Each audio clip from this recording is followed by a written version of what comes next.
Good morning students. बच्चों, हम geography में अपना चैप्टर नंबर 4 पढ़ रहे थे, मैप्स। ठीक है, तो इससे प्रीवियस क्लास में मैंने आपको मैप के बारे में बताया था और मैप के 3 टाइप्स बताए थे, डिफरेंट टाइप्स, 3 टाइप्स बताए थे ना। First physical map, second political map and third one is thematic map. तो एक बार बताइए फिजिकल मैप्स क्या होते हैं। फिजिकल मैप्स ऐसे मैप्स होते हैं जो क्या फीचर्स शो करते हैं, फिजिकल फीचर्स को, जैसे रिवर्स हैं, ओशंस हैं, प्लेट्यूज हैं, प्लेन है, इसको शो करने वाले मैप क्या होते हैं, physical map. Very good. Now आप मुझे पॉलिटिकल मैप बताइए। यस, पॉलिटिकल मैप क्या होते हैं, ऐसा मैप जिसमें टाउन्स, विलेजेस, कंट्रीज, स्टेट्स के बारे में शो किया जाए, ऐसे मैप्स को हम पॉलिटिकल मैप कहते हैं। और थीमेटिकल मैप्स क्या होते हैं, जो कुछ स्पेसिफिक इंफॉर्मेशन के बारे में हमें बताते हैं, जैसे रेनफॉल मैप्स होते हैं और रोड मैप्स होते हैं, या फिर डिस्ट्रीब्यूशन ऑफ फॉरेस्ट वाला मैप होता है, इंडस्ट्रीज़ के मैप होते हैं, तो वो मैप कहलाते हैं थीमेटिकल मैप्स। ठीक है, तो आज की क्लास में हम पढ़ेंगे मैप्स के कंपोनेंट्स। तो फर्स्ट कंपोनेंट है डिस्टेंस। डिस्टेंस के बारे में समझेंगे।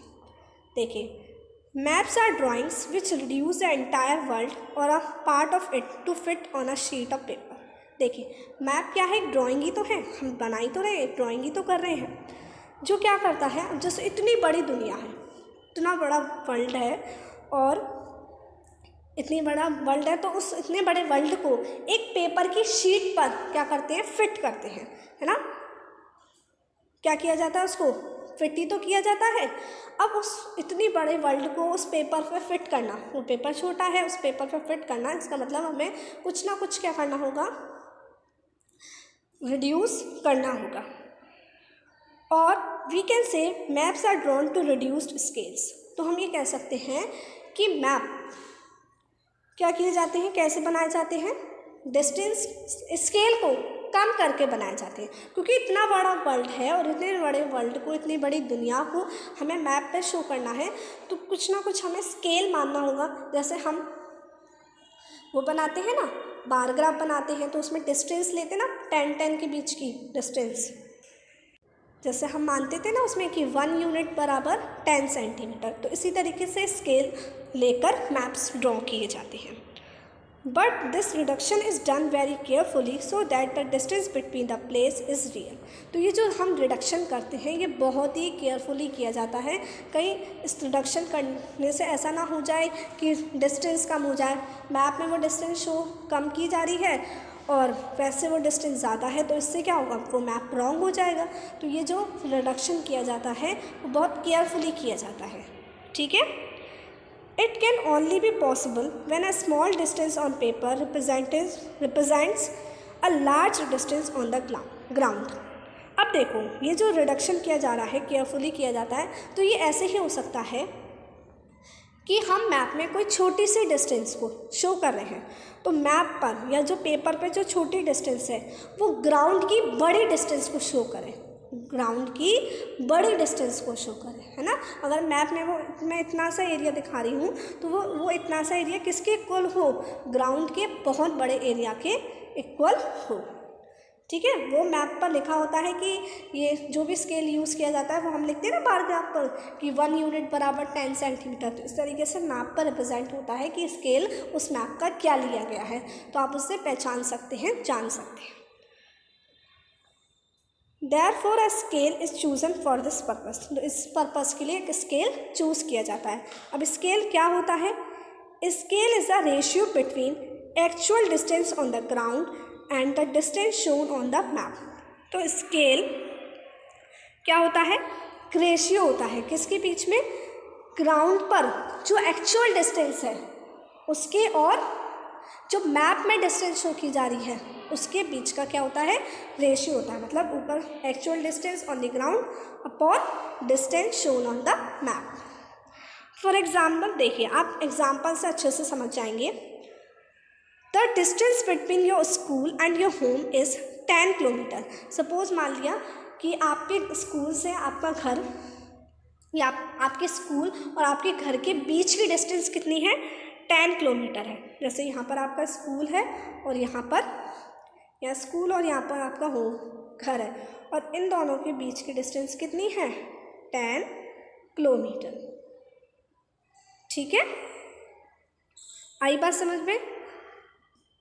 Distance by 2 centimetre on a map, it means 1 centimetre on map will show 5 kilometre. अब जैसे ये तो एक्चुअल डिस्टेंस है 10 किलोमीटर, ठीक है। अब आप इसी के लिए मैप में देखें तो मैप में वो डिस्टेंस शो की जा रही है 2 सेंटीमीटर। 2 सेंटीमीटर कितने को शो कर रहा है? 10 किलोमीटर को।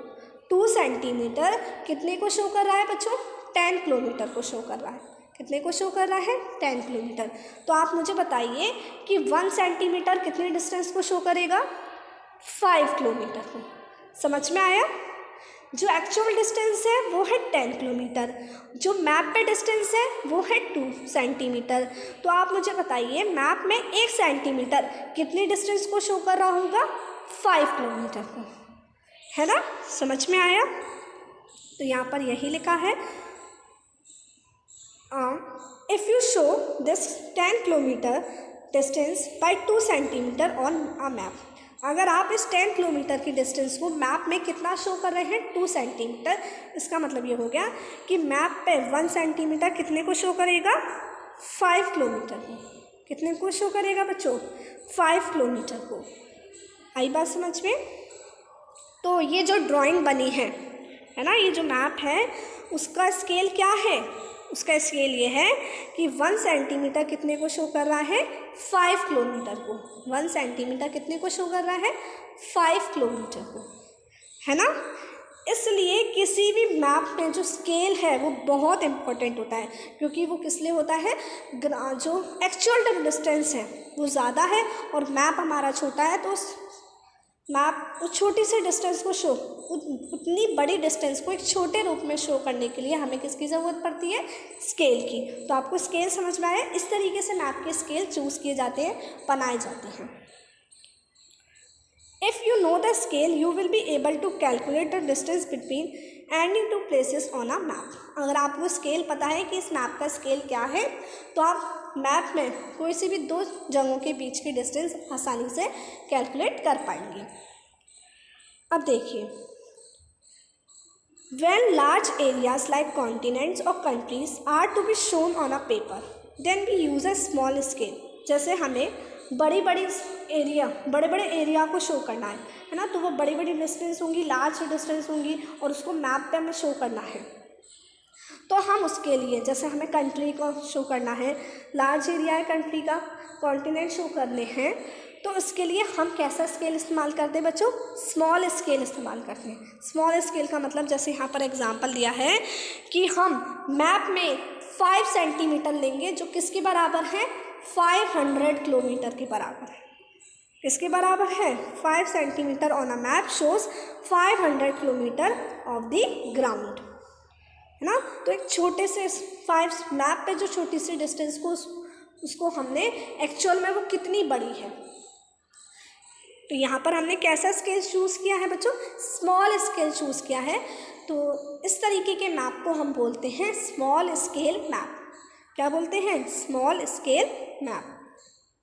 When a small area like your village or town is to be shown on a paper, then we use a large scale, that is 5 centimeter on the map shows 500 meters only on the ground।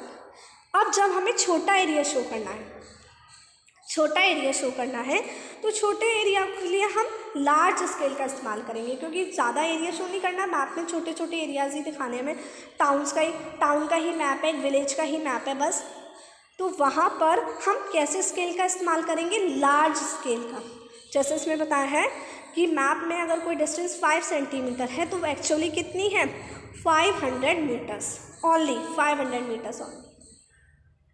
ठीक है, तो ऐसे maps को हम बोलते हैं large scale map. Large scale map, ठीक है।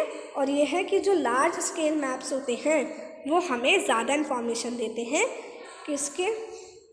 और ज़्यादा इन्फॉर्मेशन देते हैं, और जो स्मॉल स्केल मैप्स होते हैं वो हमें कम इन्फॉर्मेशन प्रोवाइड कर पाते हैं, क्योंकि उसमें बहुत बड़ी चीज़ें दिखानी होती है ना, तो ज़्यादा इन्फॉर्मेशन हमें उनसे नहीं मिल पाती। तो तो दो तरीके के मतलब स्केल के अकॉर्डिंग भी दो मैप हो गए, स्मॉल स्केल मैप और लार्ज स्केल मैप। तो जो स्मॉल स्केल मैप होते हैं उस पर क्या शो होता है, लार्ज एरियाज़, और जो लार्ज स्केल मैप होते हैं उसमें स्मॉल एरियाज़, अपोजिट ही है। ओके, तो आपको समझ में आया ना कि वो स्मॉल स्केल मैप क्यों है ये और लार्ज स्केल मैप क्यों है, आया ना। चलिए, तो इसी के साथ ये डिस्टेंस ख़त्म होती है। नाउ जो नेक्स्ट कंपोनेंट है वो है बच्चों डायरेक्शन। क्या है, डायरेक्शन। देखिए, डायरेक्शन का मतलब पता है आपको, दिशा। Most maps contain an arrow marked with the letter N at the upper right hand corner. क्या होता है कि कुछ ऐसे मैप्स होते हैं, मतलब मोस्टली जो मैप्स होते हैं उनमें एक ऊपर की साइड एरो बना होता है। कहाँ पर, अपर राइट हैंड, मतलब ऊपर की, अपर ऊपर और राइट हैंड की तरफ क्या बना होता है, कोने में, कॉर्नर में एक एरो बना होता है। वो एरो क्या शो करता है, नॉर्थ डायरेक्शन शो करता है। तो बच्चों वो एरो क्या शो करता है, वो एरो शो करता है नॉर्थ डायरेक्शन को। This arrow shows the north direction, it is called the north line. ठीक है, वो एरो क्या शो करता है, वो एरो नॉर्थ डायरेक्शन शो करता है, इसलिए हम उसको बोलते हैं नॉर्थ लाइन। क्या बोलते हैं, north line. When you know the north, you can find out other directions। अब जब आपको नॉर्थ पता होगी तो आप नॉर्थ के अकॉर्डिंग समझ जाएंगे कि कहाँ साउथ है, कहाँ वेस्ट है और कहाँ ईस्ट है ना। एक डायरेक्शन आपको पता हो तो उसके अकॉर्डिंग आप पता कर सकते हैं कि कहाँ पर नॉर्थ है, कहाँ पर साउथ है, कहाँ पर ईस्ट है, कहाँ पर वेस्ट है। There are 4 major directions, north, south, east and west. देखो, हमारी 4 मेजर डायरेक्शन होती है। मुख्य जो 4 डायरेक्शन है वो कौन कौन सी हैं, नॉर्थ, साउथ, ईस्ट, वेस्ट। जैसे आप इस फिगर 4.2 में देख सकते हैं, ये नॉर्थ है, ये साउथ है, ये ईस्ट है और ये वेस्ट है। Okay, they are called cardinal points, और इनको हम बोलते हैं cardinal points. Other 4 intermediate directions are north east, south west, north west. देखिए, 4 और डायरेक्शन होती हैं जो कहाँ होती है, इनके बीच में होती हैं। जैसे आप देख रहे हैं, नॉर्थ और वेस्ट के बीच में कौन सी है, नॉर्थ वेस्ट। कौन सी है बच्चों, नॉर्थ वेस्ट। इसी तरीके से नॉर्थ और ईस्ट के बीच में कौन सी है, नॉर्थ ईस्ट। कौन सी है, नॉर्थ ईस्ट। साउथ और ईस्ट के बीच में कौन सी है, साउथ ईस्ट। और साउथ और वेस्ट के बीच में कौन सी है, साउथ वेस्ट। ठीक है, तो हम लिखते कैसे, साउथ डैश वेस्ट। आई बात समझ में। We can locate any place more accurately with the help of these intermediate directions.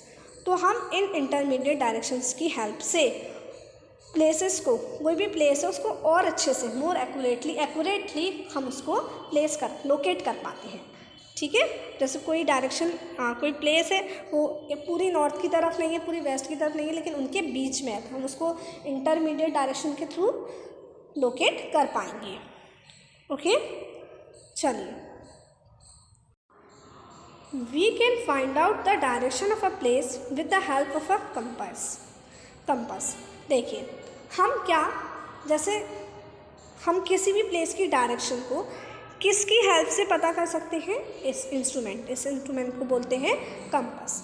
जैसे आपने फ़ोन में भी देखा होगा, फ़ोन में होता है ये कंपास, तो आप देखिएगा, तो ये एक तरीके का होता है। इसका जो पॉइंट होता है, ये ऑलवेज जो उसकी मैग्नेटिक नीडल होती है ना, जो मैग्नेटिक नीडल आप नीडल देख रहे हैं, ये ऑलवेज किसको शो करती है, नॉर्थ और south. It is an instrument use to find out main directions. तो ये एक ऐसा इंस्ट्रूमेंट है जो मेन डायरेक्शंस को, मतलब नॉर्थ, ईस्ट, साउथ, वेस्ट को फाइंड आउट करने के लिए इस्तेमाल किया जाता है। It's magnetic needle always points towards north south direction, और इसकी जो मैग्नेटिक निडल होती है ये हमेशा नॉर्थ साउथ डायरेक्शन को शो करती है। जैसे आप इस फिगर 4.2 में देख सकते हैं ना, इसकी जो आप निडल देख रहे हैं बीच की, वो किसकी तरफ शो कर रही है, नॉर्थ और साउथ की। ठीक है, तो आपको मैप के 2 कंपोनेंट समझ में आए। फर्स्ट डायरेक्शन हमने पढ़ा, फर्स्ट हमने डिस्टेंस पढ़ा, सेकंड हमने डायरेक्शंस के बारे में पढ़ा। ठीक है, तो आपको ये दोनों टॉपिक समझ में आए। अब चलिए अब हम नेक्स्ट क्लास में आगे पढ़ेंगे इसका चैप्टर। टिल देन आपको यहाँ तक अच्छे से पूरा चैप्टर रीड करना है और समझना है। ओके, अब हम नेक्स्ट क्लास में मिलेंगे। Bye bye.